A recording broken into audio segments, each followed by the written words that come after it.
La formation GEFI est proposée par l'Université de Poitiers. C'est une formation organisée comme une école d'ingénieur, c'est-à-dire en 3 ans à partir de la 3e année après le bac. Elle recrute des étudiants issus de licence 2 des universités, de BTS, d'IUT ou bien de classe prépa, BCPST ou TB. Le point commun à l'ensemble des étudiants qui peuvent rentrer à GEFI et qui sont issus de formations à majeur biologique. Donc des BTS de biologie, des IUT de biologie, des licences de SV ou bien donc des prépas agro essentiellement. GEFI délivre un master de l'université, donc il ne s'agit pas d'un diplôme d'ingénieur, donc c'est une formation de type universitaire. Peuvent y accéder de droit les gens qui sont en licence 2 à l'université de Poitiers, ou bien qui sont en CPGE avec une double inscription en licence 2 à l'université de Poitiers. Pour tous les autres étudiants, la candidature se fait via la plateforme e-candidat de l'Université de Poitiers, dossier à soumettre, donc c'est une candidature sur dossier avec les relevés de notes et un avis de la direction des études.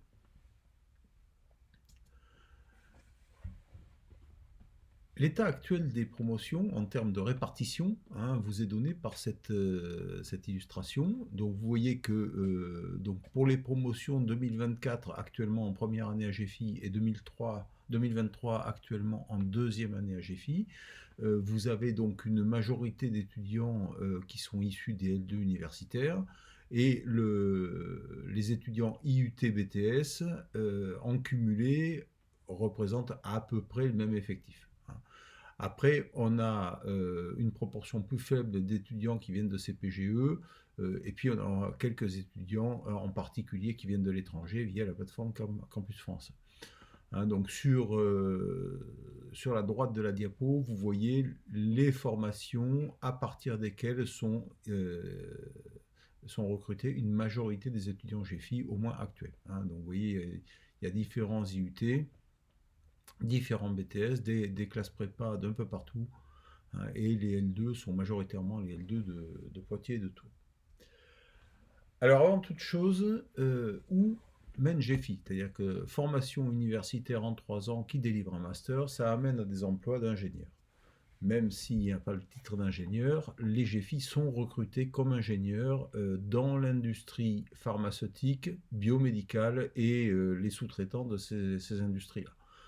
Donc nos recruteurs sont les grandes pharma, Sanofi, Sanofi Pasteur, Pierre Fabre, Servier, et leurs sous-traitants, c'est-à-dire toutes les entreprises qui mettent en place les services qu'utilisent les grandes pharma. Donc on travaille sur les secteurs essentiellement de la qualité de la gestion électronique de documents, de l'informatique des laboratoires, des essais cliniques, mais après sur des secteurs qui sont plus pointus comme l'imagerie médicale, la biotechnologie, etc. etc. Donc il y a un certain nombre de métiers qui sont proposés au GEFI. En tout, on a une palette d'environ 80 métiers qui peuvent être soit des métiers à fort niveau de relationnel, ou à faible niveau de relationnel, avec une partie importante de biologie dans la mesure où on travaille dans le laboratoire. On peut aussi travailler avec une faible partie de biologie, avoir plus d'informatique. Par exemple, quand vous avez des gens qui travaillent comme ingénieurs informaticiens en imagerie médicale, bon, vous imaginez bien que ce sont des métiers dans lesquels il y a une part importante d'informatique. Ceci étant, les connaissances biologiques sont absolument indispensables pour pouvoir travailler en bonne intelligence avec les commanditaires des différents projets qu'on développe, commanditaires qui sont essentiellement des pharmaciens ou des médecins au niveau recherche dans les grandes entreprises. Alors, pour décrire un peu plus en détail quelques-uns de ces métiers, bon, vous voyez par exemple dans le secteur des essais cliniques, il y a 3 métiers qui sont pointés. Donc, data manager, c'est l'organisateur, le chef d'orchestre de l'essai clinique.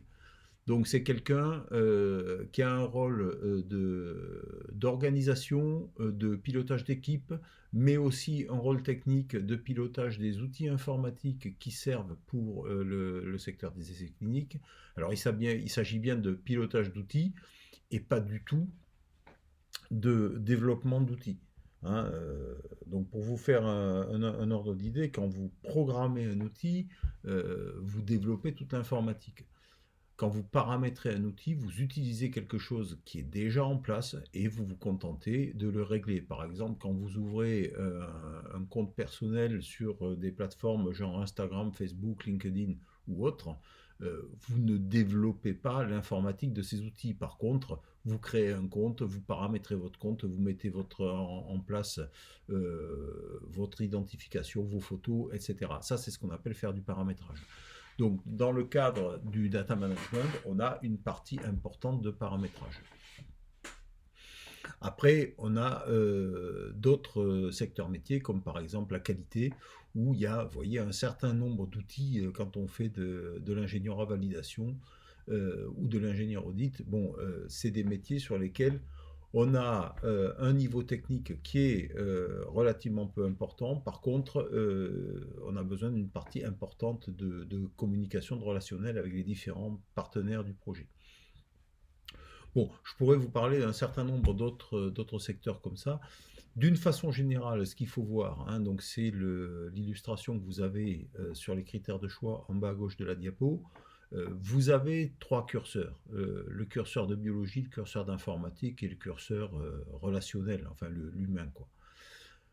Quand vous choisissez votre métier, ben, vous pouvez le doser, donc avoir un métier avec plus ou moins d'informatique, avec plus ou moins de biologie, avec plus ou moins de relationnel. Et vous trouverez toujours quelque chose qui va correspondre à ce que vous voulez faire. Donc l'un des points extrêmement positifs de notre formation, c'est qu'elle permet à chacun de trouver un métier qui correspond à ses qualités personnelles et puis à ses envies.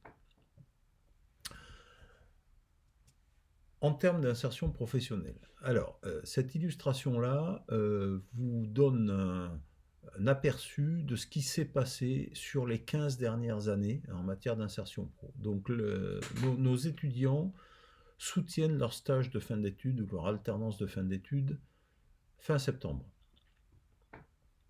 Une fois qu'ils ont fait cette soutenance, ils cherchent un emploi et ils trouvent un emploi. Alors, ce que vous avez sur cette illustration, en vert foncé, ce sont les gens qui, au moment où ils ont soutenu leur stage de fin d'études, ils avaient déjà signé un CDI. Donc en fait, le CDI a été signé avant la fin du stage pour pouvoir démarrer début octobre. Donc vous voyez que ces gens-là, ça représente, dans les cas les moins favorables, 70% de la promotion. Quand vous prenez les gens qui sont en vert clair, ça ce sont ceux qui, au jour du diplôme, n'avaient pas encore signé leur CDI, mais qui l'ont signé dans les 3 mois qui suivent, c'est-à-dire avant Noël, en fait. Bon, quand vous prenez vert foncé plus vert clair, vous voyez qu'on est toujours au-dessus de 90% des promotions. En jaune, c'est ceux qui ont signé entre 3 et 6 mois après le diplôme, donc entre janvier et mars. Et en rouge, ce sont des cas particuliers de gens qui 6 mois après n'avaient pas encore signé, en général pour des raisons personnelles.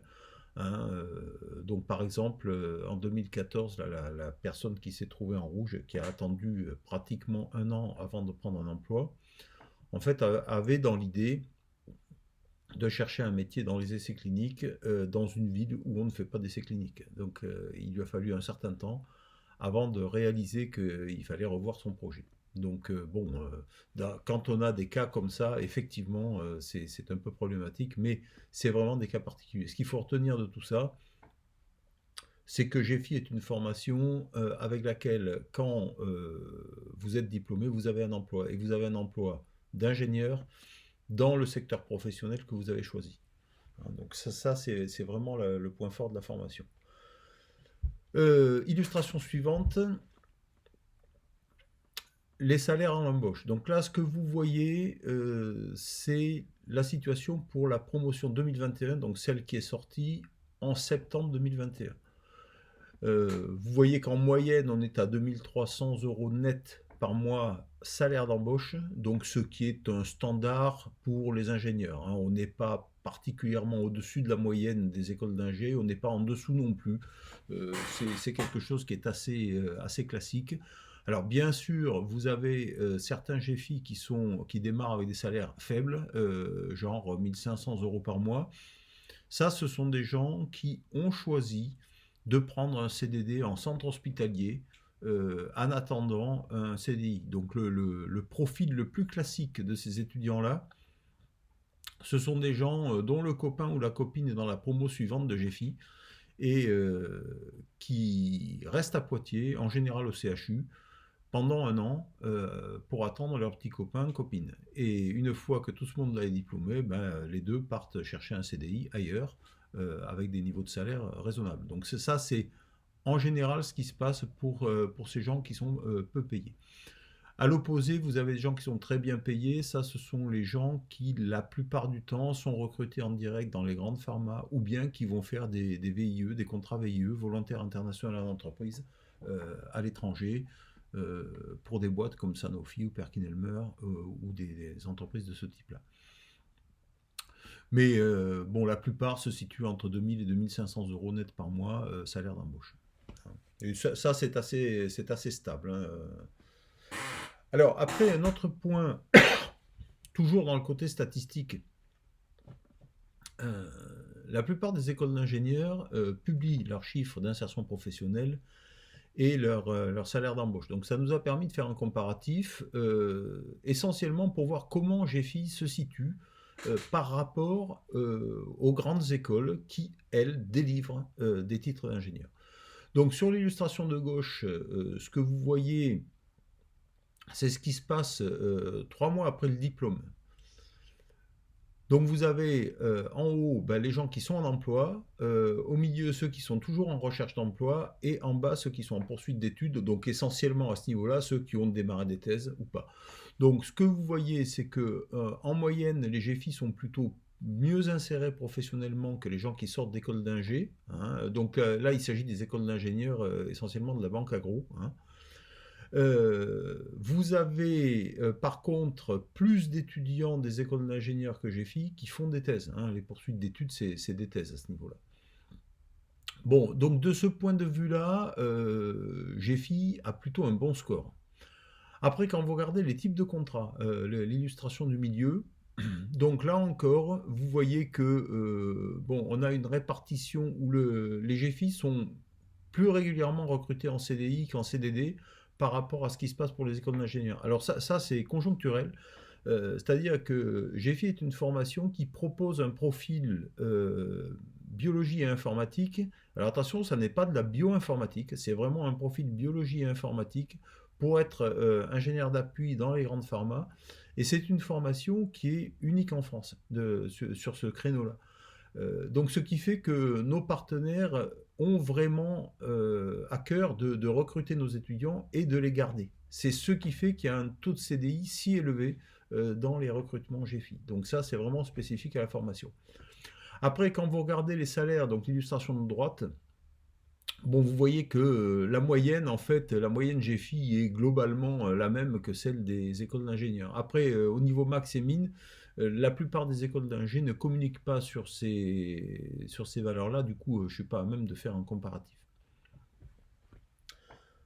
Ce qu'il faut retenir de tout ça, c'est que finalement, bon, même si GFI ne délivre pas un diplôme d'ingénieur, en termes d'insertion professionnelle et de qualification professionnelle, on n'a pas à rougir du tout par rapport à ce que font les écoles d'ingénieurs. C'est vraiment une formation qui propose le même type d'insertion. Alors, au niveau des études, donc là, ce que vous voyez, c'est en fait l'ensemble des UE, des unités de formation qui sont proposées dans les 3 années. Donc la première année, l'année de L3 est en bas, l'année de M1 au milieu et l'année de Master 2 en haut. Donc ce qu'il faut retenir de tout ça, c'est que vous voyez que vous avez un certain nombre de cours. Certains cours sont des cours de biologie, d'autres sont des cours d'informatique, d'autres sont des cours d'apprentissage du projet. Donc par exemple, si je regarde en bas la première année, vous avez à gauche cours système et réseau, cours d'algorithmique, cours de programmation ADA. Ça c'est les cours d'initiation à l'informatique. Donc j'insiste sur le fait que quand nous recrutons des étudiants à GFI, vous avez vu qu'il y a une grande hétérogénéité des promotions. Il y a des gens qui viennent d'IUT de biologie et de BTS de biologie et de L2 de biologie. Toutes personnes qui n'ont jamais entendu parler d'informatique au niveau développement informatique. Donc là, nous faisons l'hypothèse que les gens qui arrivent à GFI ne connaissent rien du tout à l'informatique. Donc on part de zéro et on va effectuer une formation sur cette base-là. Donc ce n'est pas parce que vous n'avez jamais fait d'informatique que vous ne pouvez pas réussir à GFI. La plupart des GFI sont dans ce cas-là. Ce que vous trouvez aussi, vous voyez en bas, vous avez des UE, physiologie, génie physiologique. Donc vous retrouvez des UE du même genre en Master 1, au-dessus. Hein. Vous avez des cours de physio, de pharmaco également. Donc ça, c'est la grande dorsale biologique de GFI, hein, qui est centrée sur la physiologie humaine, hein, essentiellement, puisqu'on va travailler dans le domaine de la biosanté. C'est quand même le minimum. Donc là, vous allez retrouver après des cours, genre en L3, vous avez des cours de bioinformatique, de génie génétique, de génie biotech. Donc en fait, ces enseignements-là sont destinés à vous faire découvrir les options qu'il va y avoir pour la suite. Donc là, ça c'est les deux facettes, hein, informatique et biologie. Après, vous trouvez des cours d'anglais et puis vous trouvez également le projet annuel. Donc vous voyez qu'en L3, il y a un projet annuel. Vous allez retrouver en Master 1 ce qu'on appelle le projet professionnel, donc qui est à gauche au milieu là, et qui lui est interconnecté avec un certain nombre d'autres cours comme les stats, le cours milieu pro dans lequel on va découvrir les différents métiers possibles, le cours de qualité, le cours de gestion de projet, etc. etc. Et puis en Master 2, en haut, vous avez également de la réalisation de projet, de la gestion de projet, donc sur la partie droite du M2. Donc le projet, c'est quelque chose qui va intervenir dans l'ensemble des 3 années. Les ingénieurs sont des gens qui développent des projets, sont des gens qui travaillent en équipe. Donc à GFI, on développe des projets et on apprend à travailler en équipe. De manière réduite en L3, de manière plus importante en M1 et de manière quasi professionnelle en M2. Hein, l'idée étant d'aller vraiment vers ça. Après, au niveau des options, alors, vous avez 4 options à GFI, hein, donc vous voyez, biotech, imagerie, data management ou physio. En fait, les deux options physio et data management sont les options non techniques, et biotech et imagerie sont des options plus techniques. Alors, technique, entendez, avec plus d'informatique. Hein. Donc vous avez la possibilité de choisir une option de façon à faire plus ou moins d'informatique ou pour vous diriger vers un métier particulier. Donc il y a la plupart des métiers sont ouverts à des gens qui viennent de l'ensemble des options. Il n'y a pas de problème. Par exemple, quand vous voulez travailler dans la qualité ou dans la gestion électronique de documents, vous pouvez le faire, quelle que soit l'option que vous avez choisie. Bon, par contre, si vous voulez être ingénieur de recherche en imagerie médicale, ben, il faut avoir fait l'option imagerie. Si vous voulez être bioinformaticien, il faut avoir fait l'option biotech. Mais ça représente une partie très très réduite de l'effectif. Hein. Sinon, la plupart des métiers sont ouverts à l'ensemble des étudiants. Donc vous voyez que par exemple, si je prends l'option data management, vous avez dans cette option-là 4 cours qui sont des cours de biologie. Donc un essai clinique en physiologie, en pharmacologie, on est vraiment côté biologie. Data management, on est sur ce qu'on appelle du paramétrage d'outils. Hein. Donc c'est ce que je vous disais tout à l'heure, adapter des outils informatiques existants en définissant les éléments de réglage qui permettent de l'utiliser en environnement professionnel.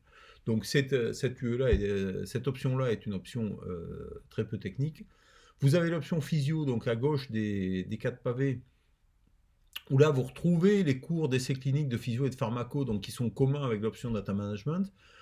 La seule différence, c'est que on va avoir un cours d'interface homme-machine, hein, IHM, donc dans lequel on va apprendre à développer des interfaces informatiques. Donc là, il y a un petit peu d'informatique.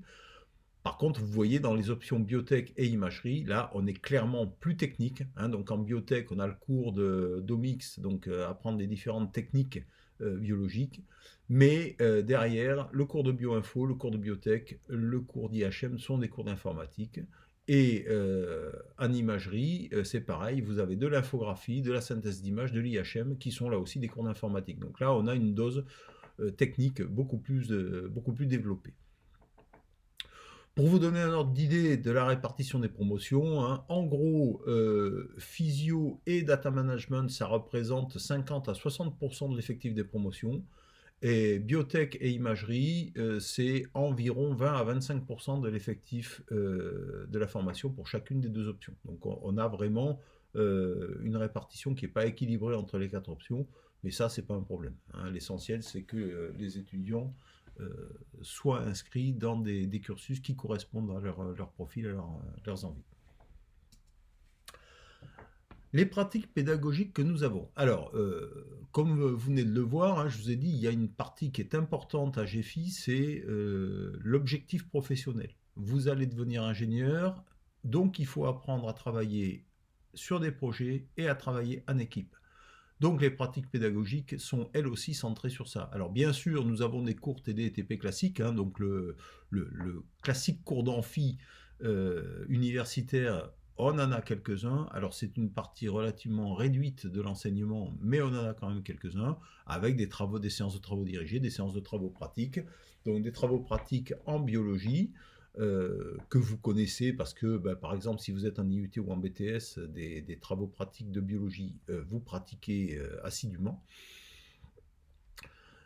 On a aussi des travaux dirigés, des travaux pratiques côté informatique, hein, donc ça c'est standard. Après, il y a de la pédagogie inversée. Donc ça, c'est une organisation pédagogique dans laquelle ce sont les enseignants, les étudiants qui font cours. Donc là, la logique, c'est la promotion est organisée en binôme. Chaque binôme étudiant va se voir assigner un chapitre, hein, une section de cours, un projet dans lequel il va falloir qu'ils préparent une intervention et qu'ils réalisent cette intervention devant leurs camarades. Donc là, l'enseignant sert d'appui, aide les étudiants à préparer leur intervention et puis anime la séance. Donc chaque binôme étudiant faisant une séance, l'ensemble du cours est organisé autour de cette pratique-là. Donc ça, c'est quelque chose qui est extrêmement intéressant en termes de prise d'autonomie et puis en termes de fouille de travail, hein, parce que préparer une séance, c'est relativement exigeant en termes de connaissances, donc il y a beaucoup de prise d'autonomie à ce niveau-là. Après, on fait de l'apprentissage par problème, par projet, par atelier. Donc là, ça, c'est le principe du projet. On donne un projet à un groupe d'étudiants et ce groupe doit mener le projet de bout en bout. Donc là, le système est inversé. Vous voyez, quand vous êtes en cours TDTP classique, vous avez le prof qui apporte du savoir aux étudiants. Quand vous êtes en apprentissage par problème ou par projet, les étudiants ont un sujet et c'est à eux d'aller vers le prof pour solliciter son expertise et pour obtenir des réponses aux questions qui se posent. Donc là, les étudiants sont beaucoup plus acteurs de leur travail et vont vraiment devenir plus autonomes et être à même de s'organiser en équipe. Après, on fait aussi de l'apprentissage par organisation de grands événements. Donc là, quand vous êtes en prépa ou en IUT ou en BTS, vous avez l'habitude de voir des forums de poursuite d'études, par exemple, qui sont des grandes manifestations organisées la plupart du temps par des groupes d'étudiants. Bon, nous avons exactement la même chose. Donc nous avons le forum stage, qui est une opération organisée par la promotion de L3, donc la promotion de première année. Le forum stage, ce sont les entreprises partenaires de GEFI qui vont à Poitiers pour faire passer des entretiens d'embauche aux étudiants pour les recruter dans le cadre du stage de fin de Master 1. Hein, je vais y revenir dans la diapo à venir. Donc c'est une grosse opération. Souvent, il y a une quarantaine d'entreprises qui se déplacent. Ça concerne 200 étudiants à peu près, parce qu'il y a les promotions de Master 1 et Master 2 qui sont concernées, plus la promotion qui organise. Donc c'est vraiment une grosse opération. Euh, et donc tout ça est organisé, coordonné par la promotion de L3. Donc là, vous voyez, c'est un projet, mais au lieu d'être un projet travaillé à 4, c'est un projet travaillé à 80. Donc ça suppose une organisation, une coordination importante. Deuxième manifestation importante, c'est le desktop. Alors le desktop, c'est le nom traditionnellement donné aux soutenances de fin d'études, hein, donc qui se passe fin septembre et qui voit la promotion en fin d'études être diplômé. Donc là encore, chaque étudiant soutient son mémoire devant un jury constitué de profs et aussi de gens de son entreprise. Donc il y a une cinquantaine d'entreprises qui sont présentes à Poitiers. Entre les étudiants qui soutiennent, ceux qui regardent les soutenances, il y a 300 à 350 étudiants. Il y a également un certain nombre d'enseignants. Donc vous voyez, c'est une très grosse opération, genre congrès. Ben, ça, c'est organisé par la promotion de Master 1, donc la promotion qui rentre en deuxième année. Donc là encore, quelque chose de très formateur pour les étudiants en termes d'organisation d'événements. Alors les stages, ça c'est quelque chose qui est très très présent à GFI, parce que ça représente grosso modo la moitié du temps de travail. Hein. Vous avez sur 3 ans passés à GFI, ben, il y a environ 1 an et demi qui se passe en entreprise. Donc là, ça c'est quelque chose d'extrêmement important parce que apprendre en entreprise, c'est aussi apprendre le comportement qu'on doit avoir en entreprise, c'est apprendre les métiers, c'est apprendre comment se passent les choses en entreprise. Donc en fait, c'est devenir un bon professionnel. Donc là, nous avons trois temps. Un premier temps qui est le stage de fin de L3, fin de première année. Donc là, l'objectif, c'est de partir à l'étranger, essentiellement pour revenir de stage sans n'avoir plus aucun problème en anglais. Hein, l'anglais est absolument indispensable dans le métier d'ingénieur, donc il faut le pratiquer. Il y a des gens qui parlent naturellement très bien anglais, d'autres pour qui c'est plus difficile. L'objectif, c'est de permettre à chacun d'atteindre un niveau suffisant en anglais pour pouvoir travailler en environnement professionnel. Hein. Donc ça, on y arrive bien, on n'a pas de problème à ce niveau-là. Donc on a environ 2 tiers des stages de L3 qui se passent à l'étranger, donc dans plein de pays, je vais y revenir tout à l'heure. Ensuite, on a le stage de Master 1, donc qui lui aussi fait 3 mois en fin d'année. Et puis, l'année de Master 2 se passe en général en alternance. Alors, je dis en général parce que l'alternance, c'est une proposition, ça n'est pas une obligation. On a aussi la possibilité de faire un stage de 6 mois en Master 2. Pour vous donner un ordre d'idée, cette année, nous avons 84 étudiants qui sont en Master 2. Sur ces 84 étudiants, 79 ont choisi l'alternance. Donc on a quelques étudiants qui ont préféré faire un stage. Mais enfin, l'alternance est quand même plébiscitée. Alors vous voyez que les stages M1 et l'alternance de M2 se passent dans la même entreprise. Ça aussi, c'est quelque chose qui est proposé. Hein, pourquoi? Parce que ça tombe assez bien dans le cursus de formation, c'est-à-dire que le stage de M1 est vu comme un premier contact avec l'entreprise et l'alternance de M2 permet vraiment d'aller au bout du travail. Donc ça représente 90% à peu près des étudiants qui sont alternants ont fait leur stage dans la même entreprise.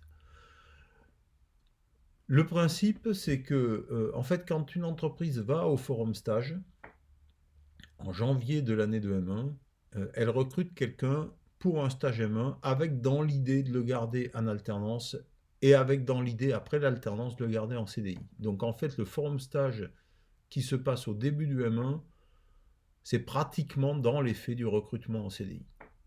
Donc c'est pour ça que vous avez cette notion de même entreprise, parce que pendant le stage 3 mois, l'entreprise va proposer à l'étudiant un contrat d'alternance. Ça n'est pas systématique, mais c'est très très majoritaire. Et donc pendant l'alternance, l'entreprise va proposer à l'étudiant un contrat CDI. Vous avez vu tout à l'heure dans les histogrammes d'insertion professionnelle que pratiquement 70%, voire plus, des étudiants avaient signé leur CDI avant d'être diplômés. Ben, c'est grâce à ce processus-là.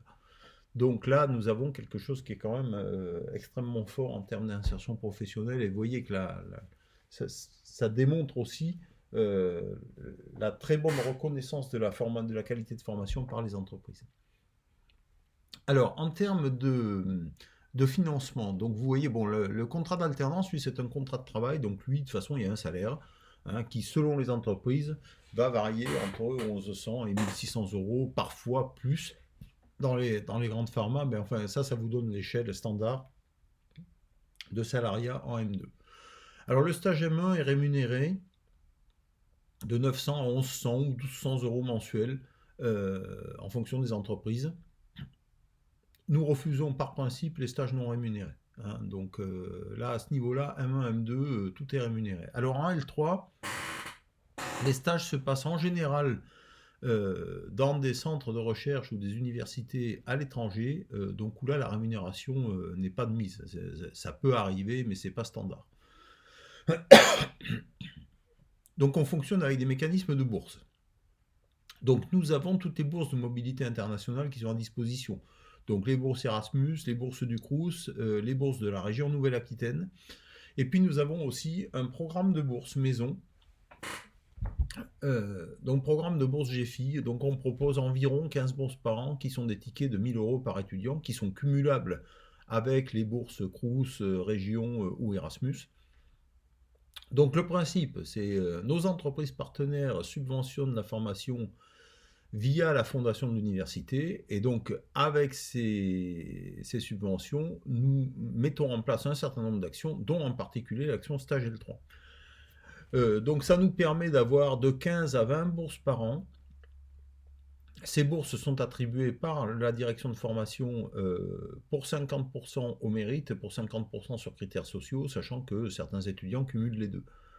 Et donc ça permet par exemple de payer un billet d'avion pour aller en Californie, faire un stage par exemple à l'université de Berkeley. Donc c'est l'idée qui me vient, mais enfin on a un certain nombre d'autres sites de ce type-là. Donc ça c'est le principe de financement, et donc globalement on arrive à financer l'ensemble des opérations. Alors après, en termes de propositions de stage,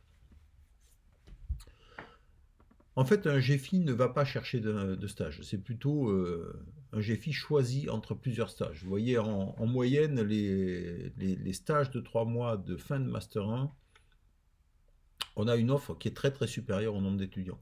Les alternances en Master 2, on a aussi une offre qui est supérieure au nombre d'étudiants. Donc en fait, il n'y a pas de problème pour trouver des stages ou pour trouver des alternances et pour trouver des CDI non plus d'ailleurs. En L3, nous disposons d'environ une centaine de lieux de stage récurrents, et donc qui sont proposés de manière récurrente aux étudiants de L3. Donc là aussi, on n'a pas de problème pour proposer des stages à nos étudiants.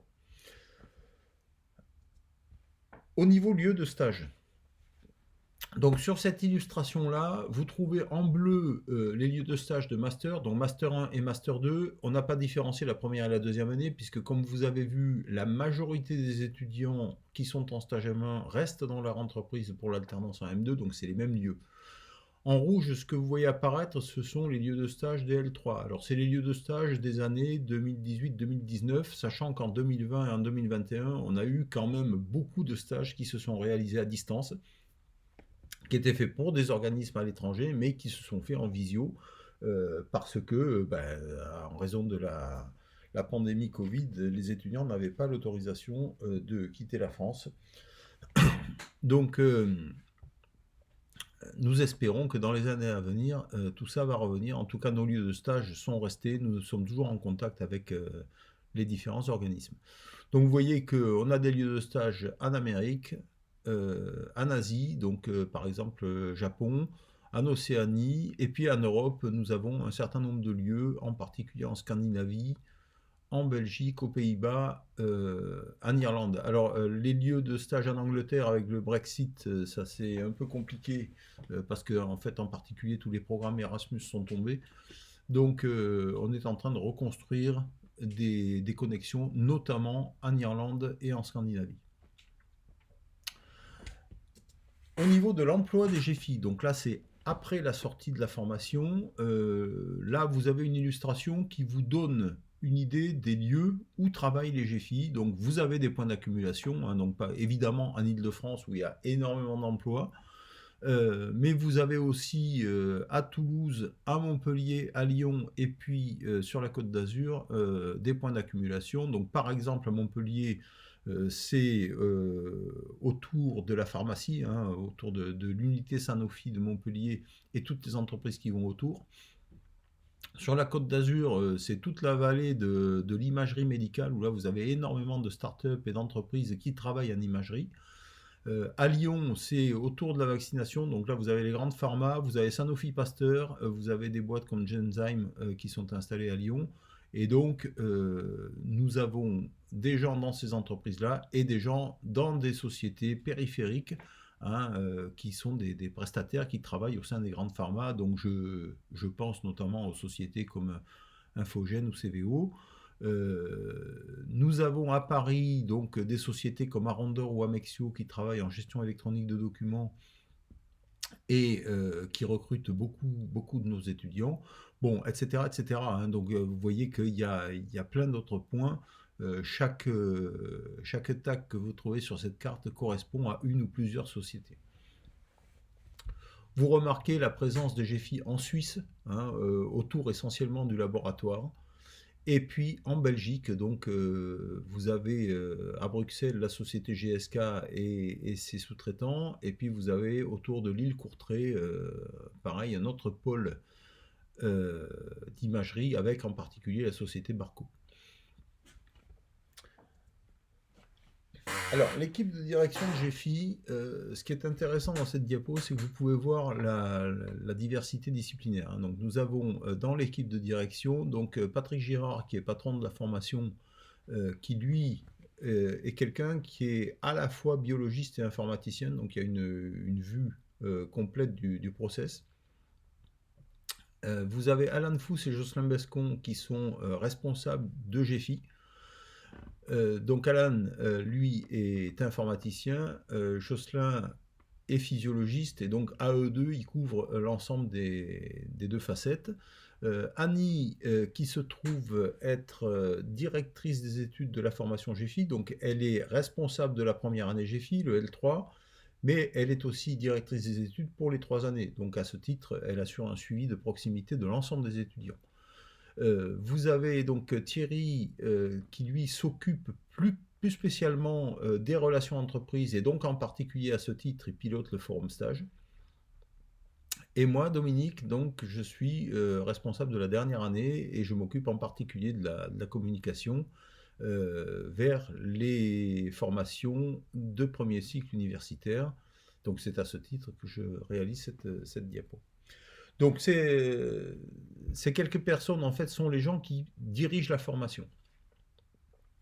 À côté de ça, vous avez une équipe d'une quarantaine ou une cinquantaine d'enseignants qui interviennent dans les différents secteurs, donc que ce soit la biologie, l'informatique, le projet, donc est assuré par des intervenants extérieurs qui sont en général des diplômés de la formation, l'anglais également, hein, donc y a plein d'enseignants qui vont intervenir autour de tout ça, et donc les 6 personnes que vous trouvez là sont des coordonnateurs. Alors, la ville de Poitiers, donc vous ne connaissez peut-être pas nécessairement cette ville-là, donc c'est une ville du centre-ouest, ville de taille moyenne, hein, donc l'agglomération fait 130 000 habitants, donc en particulier si vous comparez à des villes comme Nantes, Bordeaux, Toulouse, Strasbourg, Lyon, c'est beaucoup plus petit, ça n'a rien à voir, hein. Donc c'est une ville donc peu développée en termes de population, avec peu d'industrie, une grosse facette universitaire, puisque nous avons 30 000 étudiants pour à peu près 130 000 habitants dans l'agglomération, ce qui veut dire que le côté étudiant est très très présent à Poitiers. Le fait que ce ne soit pas une très grande ville, ça a un impact aussi sur le coût du logement, qui est relativement plus faible que dans des villes de 5 ou 600 000 habitants. Et on n'a pas de problème pour trouver des logements étudiants. Il y a un abonnement de bus qui est relativement modeste, hein, en finance. Et donc, bon, l'ensemble de tout ça fait une ville en général agréable pour les étudiants, hein. Donc, donc vous savez qu'il y a un certain nombre de classements qui sortent chaque année. Bon, Poitiers est régulièrement bien classé dans ces classements-là, vu des étudiants, hein. Donc après, il y a plein d'actions qui sont menées par les étudiants autour de GFI, hein. Donc en particulier, il y a des assos étudiantes à GFI qui organisent plein de choses pour les étudiants GFI. Au niveau accessibilité, donc là vous avez deux illustrations à gauche, bah, c'est les temps d'accès à Poitiers en train et à droite les temps d'accès à Poitiers en voiture. Donc ce que j'ai mis en place sur ces cartes-là, ce sont les lieux d'origine de la plupart de nos étudiants, hein. Donc évidemment, on a une majorité de gens qui sont plutôt de l'ouest de la France, mais on a quand même aussi des gens qui viennent du sud-est, ou du Grand Est, ou du Nord, hein. Donc on a vraiment des gens qui viennent de partout. Donc ça vous donne une idée des temps de trajet. Au final, quand vous regardez, donc GFI, c'est une formation universitaire. Donc je rappelle que ça ne délivre pas un titre d'ingénieur, mais un master de l'université, construite comme une école d'ingénieur. Donc elle a une très très bonne reconnaissance des entreprises, ce qui fait qu'on a un taux d'insertion professionnelle qui est vraiment excellent, hein. Donc un point que je n'avais pas cité, c'est que c'est une formation qui est distinguée par le LEM, le syndicat des entreprises de médicaments, qui est un syndicat professionnel dont les adhérents sont les grandes pharma, hein, des sociétés comme Sanofi, Servier, Pierre Fabre, enfin toujours les mêmes, hein. Donc on retrouve ces sociétés-là dans le LEM, et donc ce syndicat des entreprises considère GFI comme une des meilleures formations françaises dans le secteur bioinfo. Le coût des études, ben c'est le coût des études en université, c'est-à-dire que à l'heure où je vous parle, une inscription annuelle à GFI, c'est 260 euros. Comparé avec ce que vous pouvez avoir comme frais d'inscription dans les grandes écoles d'ingénieurs, bon, ben, vous aurez vite fait le point. Bon, en termes d'insertion professionnelle, je ne vais pas revenir dessus, hein, mais on n'a pas de souci à ce niveau-là. Donc il y a quand même plein d'atouts pour cette formation. Alors, si vous êtes intéressé, ou si vous êtes susceptible d'être intéressé, la première chose à faire, c'est vous vous inscrivez sur avoirlesinfos.genifi.net. Donc ça, en fait, c'est juste une page Google Form qui nous permet de savoir que vous êtes intéressé. On va recueillir votre formation d'origine, votre adresse mail pour pouvoir vous contacter et vous indiquer en particulier comment fonctionne le processus de recrutement. Quand vous êtes étudiant avec une inscription L2 de l'Université de Poitiers, vous êtes inscriptible de droit. Quand vous êtes étudiant L2 d'autres universités, ou de prépa, ou d'IUT, ou de BTS, il faut passer par la plateforme e-candidat. Donc en fait, c'est une candidature sur dossier où on va vous demander vos bulletins de notes ou vos résultats d'UE et un avis de votre direction de formation. Donc en gros, quand vous avez un avis favorable, normalement, vous êtes accepté. Il n'y a pas de problème, hein. Quand vous avez un avis défavorable, bon là, par contre, ça peut être un peu plus problématique. Une fois que... Alors, la candidature e-candidat, ça se fait en général en avril. Donc là, cette année, la plateforme e-candidat va être ouverte à partir du 25 avril jusque vers le 20 mai environ. Donc il ne faut pas rater la date, en particulier si vous êtes en prépa, vous serez dans le process des concours. Bon, il faut prendre le temps de réaliser la candidature si vous êtes susceptible d'être intéressé. Quand vous avez posé votre candidature sur e-candidat, vous recevez un avis d'admission ou de rejet de la candidature. Ça, c'est en général fin juin, début juillet. Si vous avez un avis favorable, alors vous avez le droit de vous inscrire. Et là, l'inscription se fait en ligne pendant l'été. Et la rentrée se fait le premier lundi de septembre. Donc ce qu'il faut bien voir, c'est que si vous êtes susceptible d'être intéressé, faites les étapes 1, 2, 3. Hein, donc là, il n'y a pas de problème. Ça vous engage absolument à rien. Simplement, si vous vous rendez compte au mois de juillet que finalement, c'est peut-être une formation qui vous irait et que vous voulez y aller, eh ben, c'est trop tard, parce que la plateforme e-candidat va être ouverte au mois d'avril, hein, mois d'avril, mois de mai. Donc, si vous êtes susceptible d'être intéressé, inscrivez-vous sur e-candidat. Ça vous engage juste à avoir l'autorisation de poursuivre le processus. Donc, n'hésitez pas. Si jamais vous avez des questions, contactez Annie. Donc, vous avez son adresse mail et son numéro de téléphone en bas. N'hésitez pas à poser des questions, en particulier si vous êtes dans des situations particulières, vous voulez faire une année de césure ou vous êtes en reprise d'études ou des choses comme ça. N'hésitez pas à la contacter, elle vous indiquera comment procéder pour pouvoir vous inscrire. Voilà, donc j'ai terminé cette présentation. J'espère que c'est susceptible de vous intéresser. En tout cas, si vous êtes susceptible de rentrer à GFI, eh bien, n'hésitez pas, nous vous accueillerons avec grand plaisir. Nous restons bien sûr à votre disposition par mail. Et si vous voulez avoir des échanges en visio ou autre, eh bien, n'hésitez pas à nous solliciter. Voilà, bonne journée à tous. Au revoir.